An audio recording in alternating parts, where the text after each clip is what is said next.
Hi everyone. So today I would like to show you around Zoom, which has become a very popular web conferencing software application, especially because they offer a free basic plan as well as several other inexpensive plans. But the free plan includes the ability to host up to 100 participants for 40 minutes for group meetings, and you can have unlimited one-to-one meetings as well. I've just signed into my account, so I'm going to go to my dashboard. And this is what your dashboard looks like. You've got a list of all of your upcoming and previous meetings, your personal meeting room, as well as any templates that you may have set up for recurring meetings that you hold.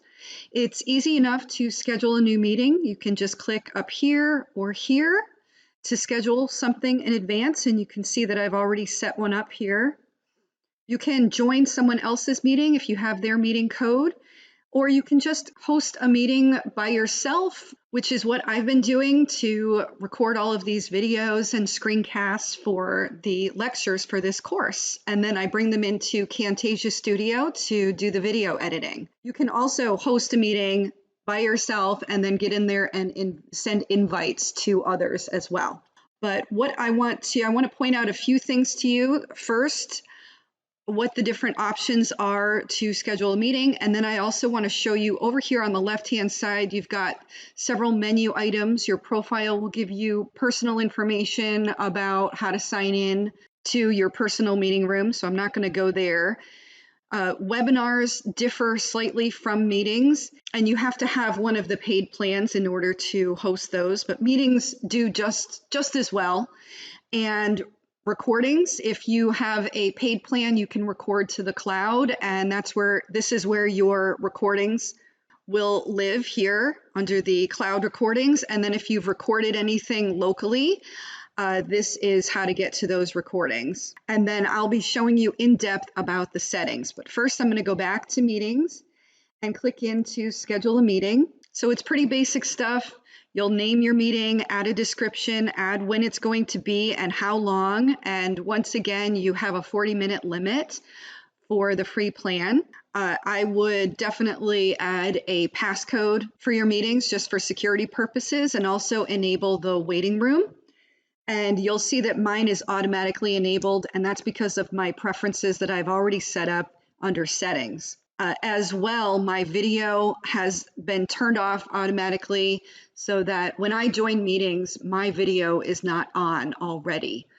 I have a chance to go in and set up my video and test it out and get everything set before I go on camera. And I also have my settings so that the participants' videos are off as well, which is really good to do if you're giving a webinar. Also, you can mute participants as they enter, which is usually a good idea so you don't get all sorts of office noise in the background. You can set up breakout rooms ahead of time, and this is where you would do it so that people don't have to wait for you to separate them into different rooms. So what these are is if you're hosting a very large meeting where you're going to want students or patrons or your participants to break out into separate groups to discuss things, maybe do some whiteboard work. You can set up these breakout rooms and they will go off into their separate areas according to who you assign to which groups. One note about breakout rooms is that they don't record. So if you're recording your webinar or your session or your class, just know that when you send everyone to their breakout rooms, those are not going to record. And then you can also set up to record automatically to the computer, and then you just click save. It will create your meeting for you. Now, how do you invite people to your meeting? Well, you definitely don't want to post all of the meeting information up online on your website or social media, because that's when you get gate crashers. So you want to ask participants or patrons to register for your webinar or your class so that you can send them the invite. And what you can do right here is copy the invitation. This is all of the information that they would need in order to get into your meeting. And you can paste that into your email program and send it to individual people as they register. Okay, so that's how you schedule a meeting. And then over here on the left, as I mentioned, these are the settings where you can set up all sorts of preferences. As I mentioned, you can enable the waiting room so that when participants join your meeting, they sit in that room until you individually let them into your meeting. Some of the other options that are not automatically clicked for you, the host video, you can turn that off here. You can turn off the participants video here. You can automatically mute participants as they enter.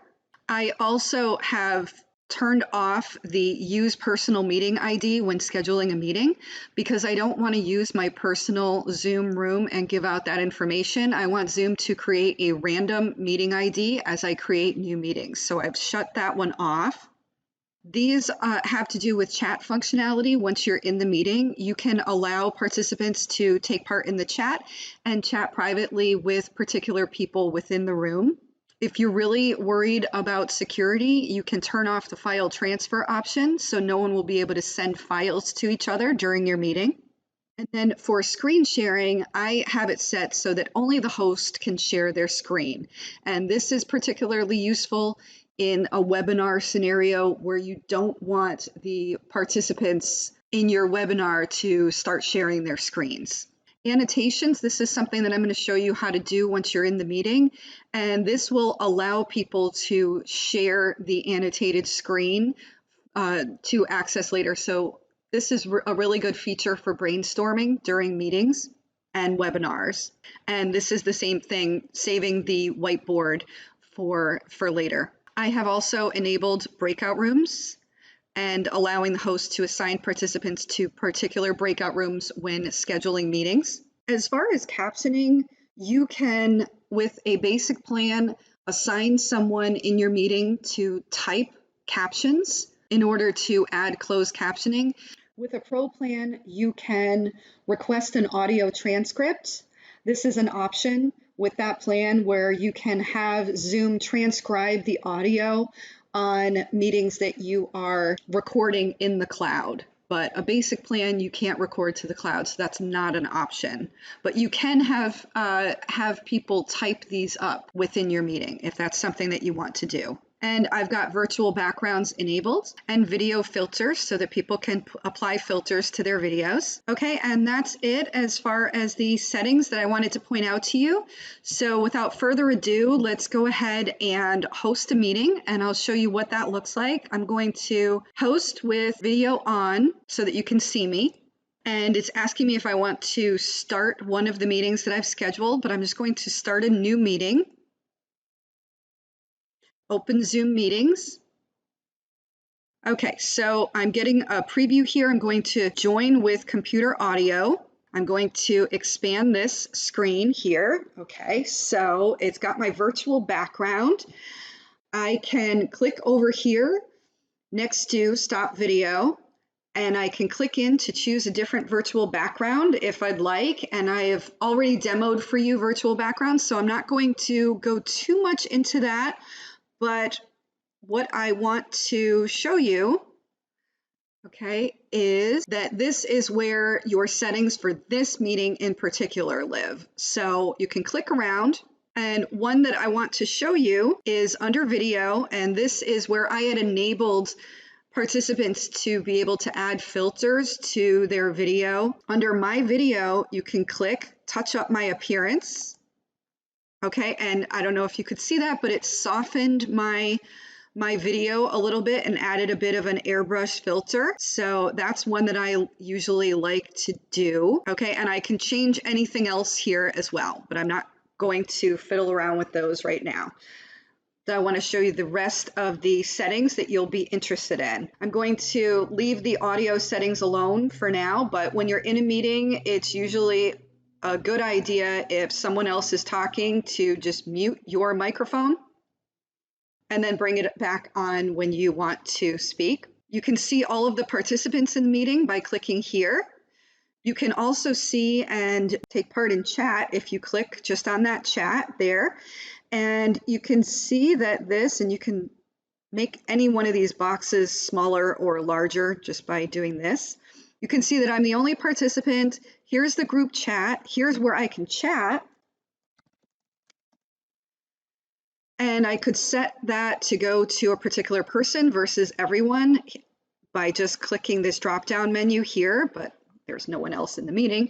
So that is the participants list and the group chat. If I wanted to record this, which is what I've been doing again for these lectures, I would just click right here and start recording. If I had set up any breakout rooms, I could access them here. I could also set them up on the fly, but that is a little bit more nerve-wracking to do in the middle of a meeting, but you can also do it automatically. So you can click here and set up however many rooms and do that if you haven't set them up earlier. And then people can access their reactions like applause and thumbs up here. But something else that I want to show you is the screen share. This is where you would start sharing your presentation. Also, if you click to the right, there are some other options as well. I'm going to start sharing my screen so you can see what that looks like. And Zoom will ask me if I want to share my entire screen. I can share a whiteboard, or I can use a plugin in order to share my phone or my iPad, or I can share just one of the applications that I have open as well. But I'll go ahead and share my entire screen. And that puts my video up over here. I can stop my video if I'd like, but I'll just keep that up for now.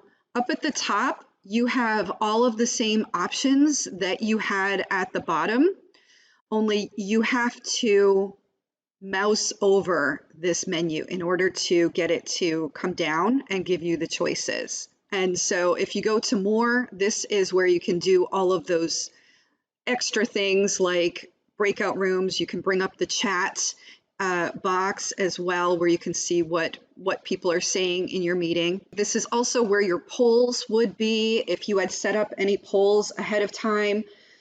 Polls are a feature that is only available for the pro plans. It's not available for the basic plan, but that does add a little bit more interactivity along with breakout rooms, and so does Annotate. So let's say that I was giving a PowerPoint presentation and I wanted my students or patrons to have a little bit more interactivity with the session.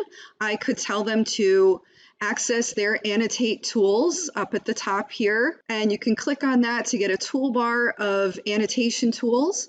And I would just ask them to start marking up this slide or this whiteboard or whatever it is that I brought up.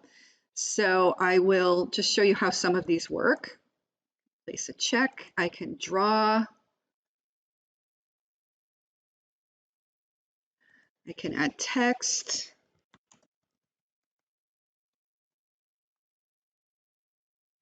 And then as students mark this up, you can save it for later if this was a brainstorming slide. To clear it, you'd go back to Annotate and click Clear.